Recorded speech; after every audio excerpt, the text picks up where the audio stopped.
The scene is coming together. Add the background before you start making drastic changes. Make another copy of the original node and set the copy mode to background.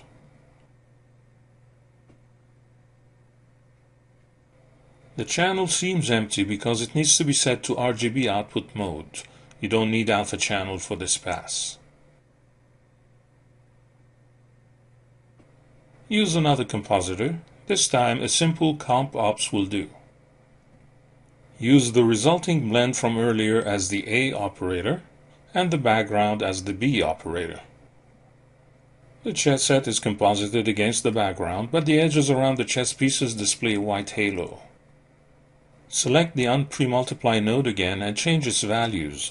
Try 30% gray, 0.3. You are now ready to start experimenting with color correction and other effects. Use the Photolab color corrector to give the background a reddish, apocalyptic look.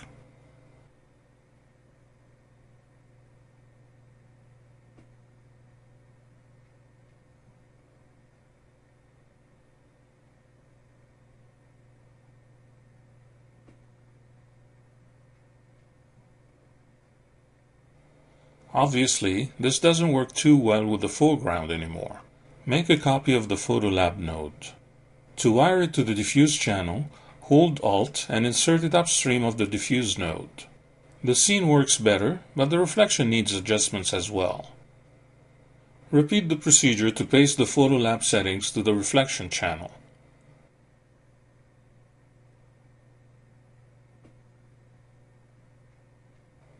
Next, you will make color corrections on an individual piece. Earlier, you created a matte for the rook. You will use that to mask the selection.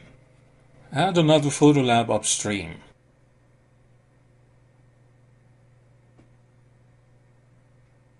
Make a copy of the original node and set the copy to the matte rook channel. Link the existing tree as an input image and link the matte to the masking input of the Photolab node. At this time, though, making color correction changes affects the whole scene.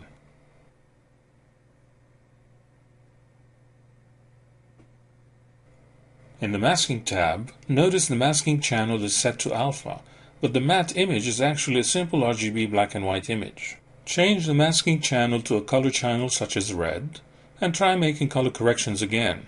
This time, only the rook is affected. If you render the whole animated sequence in 3ds Max, the matte renders accordingly and the masking of the rook is carried from one frame to the next. Finally, you will use the masking technique to create the depth of field effect. Under Filtering, add a blur effect upstream. For a mask, make a copy of the original node and set it to Z-depth.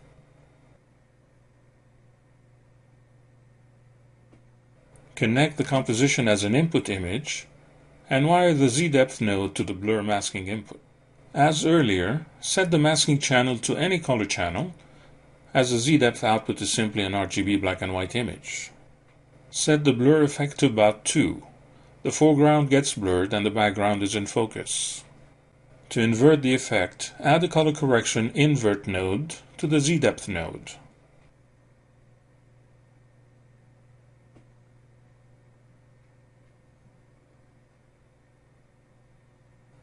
Finally, wire the whole tree to the output node if you wish to render the results.